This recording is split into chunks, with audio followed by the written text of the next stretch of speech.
Well, YouTube, man, it's your boy Isaiah going up. Back with another vid. Hold on, tripping. We back, man. We back with another video, man. Today, we are reacting to second round draft picks that became superstars by Nonstop, man. Bro, I'm moving my chair, y'all. My bad. But yeah, bro, we already reacted to Nonstop before. His videos be tough, so I had to react to bro again, especially on this video. So I'm gonna give us a like, comment, subscribe, hit them post notifications. You're on the road to 200 subs. I love all 172 of y'all. We so close. We almost there. We gotta keep on going, keep on grinding. And yeah, bro, let's go ahead and get into this thing. Ain't no more talking. The probability of drafting an all-star with the first pick is 65%. The chances of drafting an NBA All-Star in the second round are close to zero, because in the last 40 years, only 26 players drafted in the second round made at least one All-Star team. But that's still 26 times a GM hits a home run and finds a diamond in the rough. These are the second-round draft picks who became NBA superstars. I was like Dennis the Menace. I was a prankster, and I was a joke. I don't think this Gilbert is true Arenas is an immature prankster, and he's been that way his whole life. In college, he partied all the time, he carried guns, he drove around campus blasting sounds from porno movies on max volume.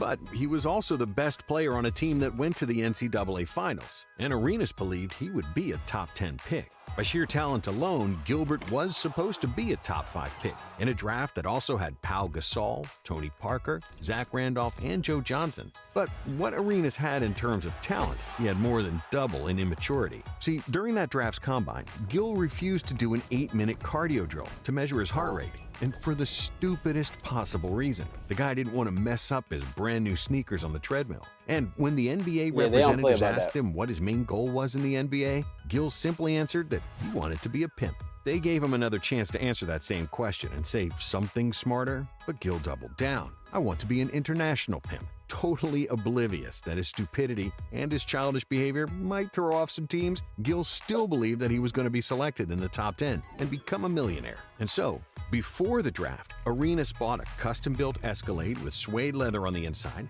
5 TVs, jewelry, clothes, and he partied like a superstar. But much to his surprise, he wasn't selected as high as he hoped. Arenas got selected with the second pick of the second round and 31st overall.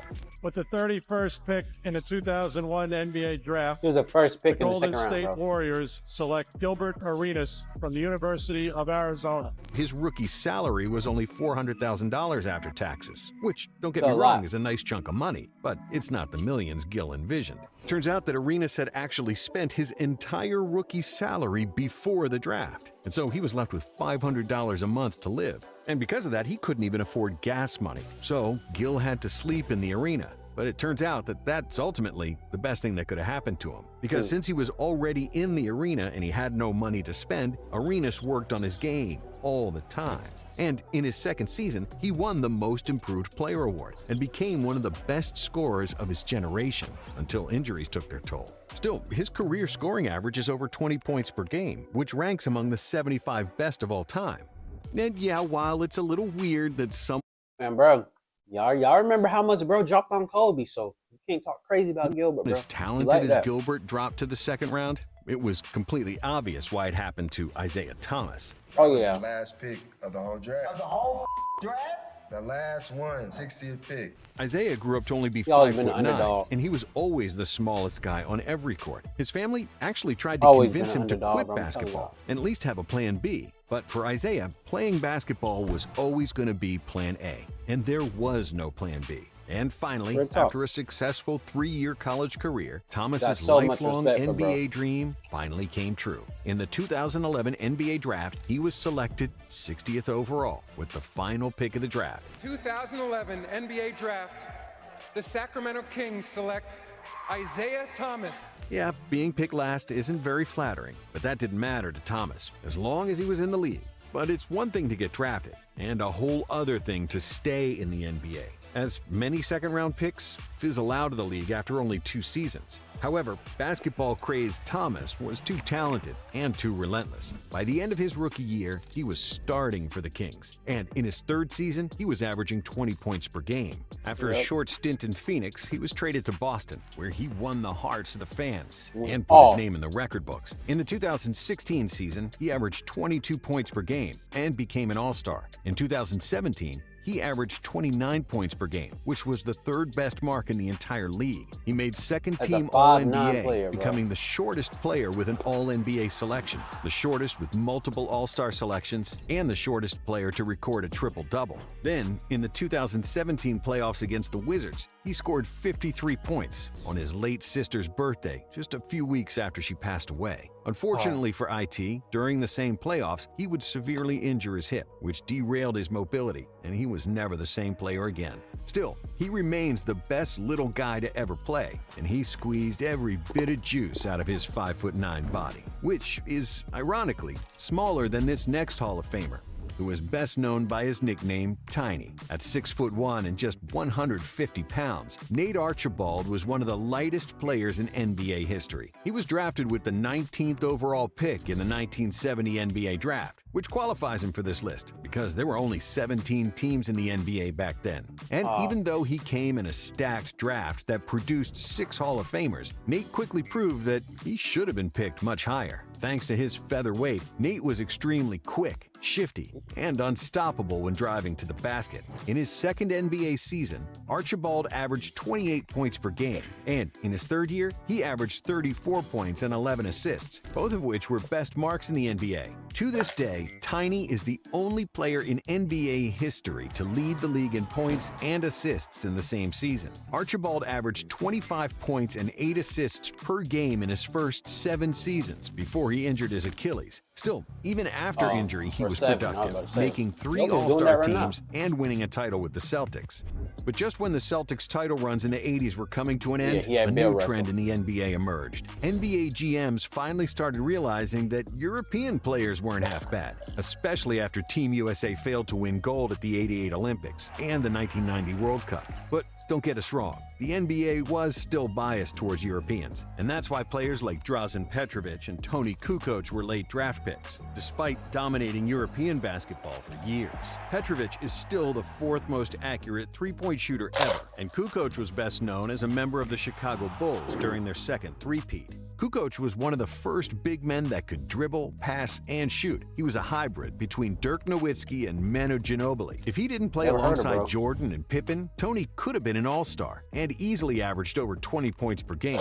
Another great player from that Bulls team that was a late draft pick was Steve Kerr, the 50th pick in the 1988 NBA draft. But it's understandable why Steve dropped so low. Kerr was a skinny, unathletic white guy who only had one real skill, shooting. But the problem was that the NBA didn't value three-pointers in the 80s as much as it does today. But Kerr turned out to be the most accurate three-point shooter in NBA history. Steve Kerr came into this season at 48% career in three-point shooting. And was an invaluable role player for 5 championship teams with unforgettable clutch shots.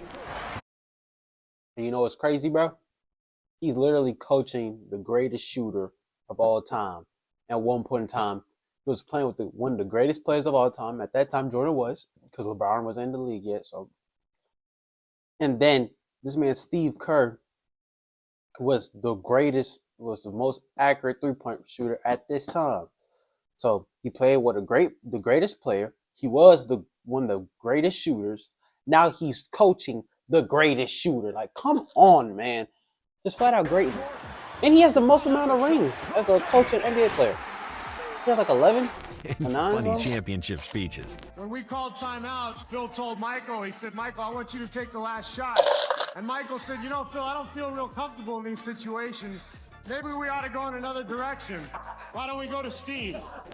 The Bulls general manager Jerry Krause once said that it's the whole organization that wins championships, and not just their superstars. Jordan and Pippen hated Krause, but it's undeniable that he was correct. The most pivotal of all the Bulls additions turned out to be Dennis Rodman, who, despite his craziness, was a hell of a player. Rodman had one of the most unusual paths to the NBA. He was homeless for 2 years after high school and worked as a janitor at an airport to support himself. In his last attempt at basketball, he attended a junior college in Oklahoma Oklahoma, where he averaged 25 points and 15 rebounds. And that was enough to get invited to a pre-draft camp for NBA prospects, where he caught the attention of the Pistons scouts and changed his life forever. Not many believed that a 25-year-old Rodman, who only played in junior college, was worth spending a pick on, but the Pistons did. And so they snagged him with the 27th pick of the 1986 draft. And Rodman would become an integral part of the bad boy era and win 2 NBA championships with Detroit, and then 3 more as a member of the Chicago Bulls. And do you know which player scored the most points in the 80s? Many people would probably guess Jordan, Bird, Magic, or Dominique Wilkins, but they'd all be wrong. It's actually Alex English, and he was selected with the 6th pick of the second round in 1976. Honorable mention goes to Dennis Johnson, another Hall of Famer selected in the same draft 6 spots after English. But unlike Johnson, who quickly found his footing, English spent the first 3 seasons riding the bench. It wasn't until he got traded to Denver that he got his first real opportunity, which he used to the fullest. Not only did English average 25 points per game in the entire decade, but he was also Mr. Reliable, missing only 7 games for the Nuggets during his 11-year tenure in Colorado. English led the NBA in scoring once. He was an 8-time All-Star, retired with over 25,000 points, and is the lowest draft pick out of all the players who scored 25,000 or more. But scoring isn't everything, and you can get into the Hall of Fame by averaging a triple single. He had a triple single. We're talking about Draymond Green. Draymond was an exceptional college player. As a sophomore, Green was the conference 6th man of the year, and as a senior, he carried the Spartans to the #1 seed in the conference as their leading scorer, rebounder, and three-point shooter. NCAA coaches selected Draymond as Collegiate Player of the Year. He made the Big Ten All-Defensive Team, and he was a consensus first-team All-American. With that kind of resume, Draymond believed he was going to be a lottery pick, but instead, he dropped all the way to the 35th pick, where he was finally selected by the Warriors. With the 35th pick in the 2012 NBA Draft, now look at my boy State now. Warriors select Draymond Green. In hindsight, Draymond was a top 5 literally player a Hall in a of draft Famer. that also included Anthony Davis, Damian Lillard, Bradley Beal, and Chris Middleton. You know, Middleton also deserves an honorable mention because he was selected 4 spots after Draymond with the 39th overall pick. But during that time, there were a lot of questions about Green, and very few people could have predicted his success. In 2012, NBA teams still played with 2 traditional big men, and Draymond was a 6'7" power forward. Along with his lack of height, he was also a bit overweight, and being short and chubby, that was never a good combination in the NBA. Green checked off a few of the common biases when evaluating talent. He was a tweener with no clear position, he was already 22 years old, and some scouts believed he maxed out. And he was a jack of all trades, but master of none. Of course, they were all wrong, and Draymond improved significantly. He made 7 all-defensive NBA teams and became a Defensive Player of the Year, along with 4 All-Star nods and 4 championships. To this day, he still holds a grudge about his draft position, and he knows the name of every single player drafted ahead of him. We got more rings than all. Myers Leonard. 12 was Shermy Lamb. And just like Draymond, this late second-round pick also became a Defensive Player of the Year. It was Marc Gasol, who first came to America as a 16-year-old after his brother Pau got drafted as the 3rd overall pick in the 2001 NBA draft. The Atlanta Hawks select Pau Gasol from FC Barcelona, Spain. The Gasol family moved to Memphis, and young Mark didn't know the language at all, and it was hard for him to get acclimated to America. But what he did like was food, especially American fast food restaurants. Nicknamed Big Burrito, younger Gasol ballooned up and didn't receive any substantial NCAA offers. However, with some help from Pau, who lobbied for him, Mark returned to Spain in 2003 to extend his basketball career. 4 years later, and dozens of pounds less, Mark entered his name in the draft, but he was still considered too slow and too unfit, which is why he fell all the way to the Lakers with the 48th pick. And fate would have it that Mark got traded for his brother and ended up in Memphis while Pau moved to LA. And that brotherly swap was one of the best win-win trades in NBA history. The Lakers won 2 titles with Pau, while Mark ended up with 3 All-Star selections, a Defensive Player of the Year award, and a championship with the Raptors. But a few years prior to the Gasols arriving in America, another Spanish-speaking basketball magician quietly joined the NBA, and nobody knew how to pronounce his name. Emmanuel Ginobili. Oh, yeah. Who did we just pick? was like, oh yeah, he's gonna be great. He's this. He's okay, Pop. Whatever. Yeah, okay. It wouldn't take too long before he took the league by storm and made Charles Barkley scream his name with absolute delight. Menu was the 57th pick in the talent-rich 99 NBA Amazing draft. NBA player too. Spurs Helped that boy Tim Duncan a lot.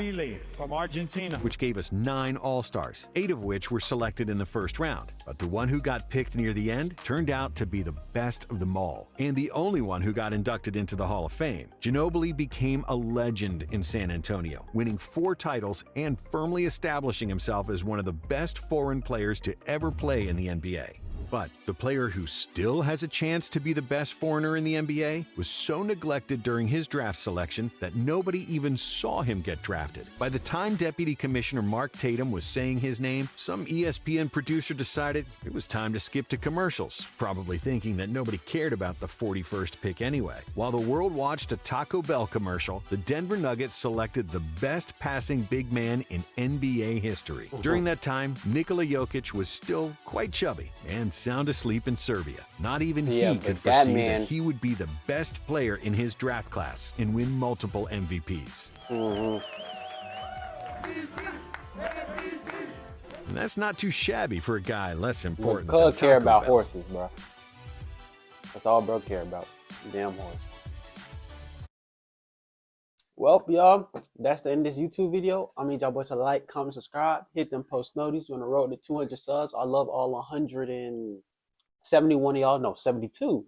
Love all y'all boys. We're going to keep on going, keep on grinding. Hit my socials, hit my IG for whatever y'all want me to react to. I upload every day there on too, so check that out. Hit my Twitter, upload every day. Hit my TikTok, upload every day. And yeah, bro, Isaiah going up. We out this time.